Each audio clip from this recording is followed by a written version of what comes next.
on the floor that revolve around that. Hi. Hi. Hi, I'm Yaka from GUP. I would like to ask, the season didn't really end well for you guys. How were you able to pick yourself up after that? Like, do you have any suggestions or, advices for young kids and for the athletes actually here who's going through that? Yeah, payback. Payback. Yeah. Is that all? Yeah, they made me suffer, so they're gonna feel my pain. I like that. All right, thank you. You're making them scared for later. Yes, can we have OTV point out who will the next sports journalist will be? Go ahead. Hi, I'm from Agents France Press, and I was just wondering what your thoughts were on Yao Ming actually in his retirement. What was your relationship with him, and how do you feel about it? Well, I haven't had a chance to reach out to him yet, but I definitely will do that. I think his contribution to the NBA cannot be overstated. You know what I mean? He's what he did for the game and opening up the doors, and the influence that he has is beyond. It's such a huge magnitude. And on top of that, he was just a phenomenal player. It's a shame that he had so many injuries and such, but when he was playing and when he was healthy, he was a dominant player in the NBA. So he had a great career. Thank you. Thank you for that. We have one more on this side of the room. Hi, I'm Camille from ABS-CBN. You recently created a foundation with your wife. Can you tell us more about it? Well, it fights homelessness. And homelessness is such a huge issue. It's been one of those issues that's always just kind of been swept under the rug and ignored for so long. It's become such a huge problem, but it's a fixable problem. It's a solvable issue, and it's part of my responsibility to bring it to the forefront, to bring it to everybody's attention, and try to eradicate homelessness. Just to follow up, will you be focusing on homelessness in LA, or are you going to? We're going to grow it. We're going to grow it. I mean, this is not just an LA issue. This is a global issue. So it's very important for us to have that mindset. That is our focus. We're starting in LA, but we're going to grow it. Thank you very much. Thank you. Really inspiring to have a player like you extend himself to really reach out to the needy. Now, I understand we also have another question here. Go ahead. Hi, I'm Crystal from TV5. Kobe, what's the one thing that you would like to instill to the kids who will get this rare opportunity to learn basketball from you? And how would you like street ball here in the Philippines to grow into something greater? Well, I mean, it all comes from the same place, which is just loving the game. You know what I mean? We all love to play. So in terms of what they're instilling, though, the thing that I want them to understand is that there's no secret formula. I did the same drills that they're doing now when they were kids. It's the same thing. I just did it more. So it's as simple as that. The more you do it, the better you get at it. It's really that simple. So hopefully they can leave today with that understanding. Thank you. I just want to extend to this side of the room. Actually, we have some questions here. If I could just pass you the microphone. Hi, Kobe. Rick Olivares, Business Mayor. Welcome to Manila. Thank you. Kobe, I know the 2012 is a year away, but any interest in playing for the U.S. Olympic team again? Well, sure. I'm definitely interested. We haven't had any conversations about that yet. I'm sure we will at some point. But I'd be more than happy to join. And we're all looking forward to that. Question here. Hello, Kobe. My name is Rhea Santos from Jimmy Sevens, Tunay na Buhay. Welcome to the Philippines. I have two questions, if you don't mind. The first one is, what should the Filipino youth take advantage of? Because the name of the tour is Take Every Advantage. Well, I think the thing they need to take advantage of is the ability to play the game. It's as simple as that. I don't think it's any more complicated.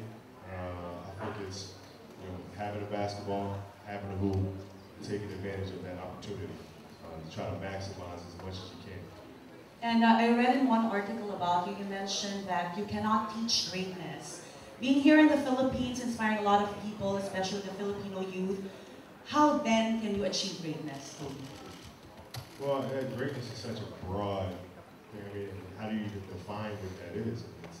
There's really no true way to define that. I think individually, we all know what greatness is to ourselves because we have goals and things that we want to achieve. And once we achieve those goals, it's great. So I think it depends on the individual, but in terms of how to do that, it's the same. Whether you're a journalist or a basketball player or a doctor or a lawyer, it's just preparation, right? It's study, it's hard work. And that's how you get there. Thank you. This side of the room, we also have a question. Hi, Kobe. He's such a huge fan. Gino De La Peña from Uno here at GMA7.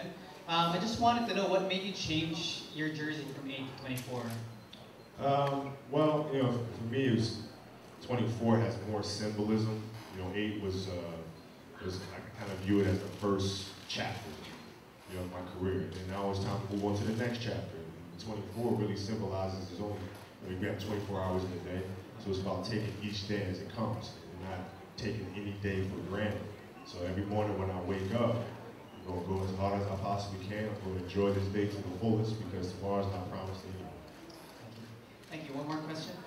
What are your expectations for the Lakers next year? Sorry, is it okay? Sorry, we have a room full of fans. Wait. I apologize. I apologize, but we're going to have to move over to this side of the room. Thank you, though. Thank you. Hi, Kobe. I'm Ralph Mendoza from the Philippine Star. I've been a fan for like 11 years. Thank you. I just want to ask, lots of players have Twitter accounts right now. Why haven't you jumped on the bandwagon? I just don't feel like it. Like if I have friends and people that I talk to, and if I want to talk to them, I'll text them or I'll call them. You know what I mean? So like if you're a friend of mine and I want to get a hold of you, I'll text you. I don't need to text you and have everybody else here know what I texted you. I can sort of get your number out there. We do have our security around. Not just kidding. No, we have a few more questions that will entertain this side. Hi, Kobe. I'm Jay Storrs from GMA. My question is, which of your signature moves are you going to teach us and why? Yeah, I've been thinking about it. Yesterday, I was thinking about it today. I'll take a look at the players and see how much they develop and see how much they've learned. And then I'll make my decision then. We're going to have some collegiate stars. We're also going to have Smart Gilas Filipinas, so we'll be there later on. I hope to see you guys. One question here on this side. Hi, Kobe. This is French from Uno magazine. My question is, this is regarding your father being the head coach of the Sparks. Yeah. Yeah. I was wondering how your reaction to that and how important is having a role model to you. Well, I'm excited for him. He's really a great coach. I'm not just saying that because he's my father.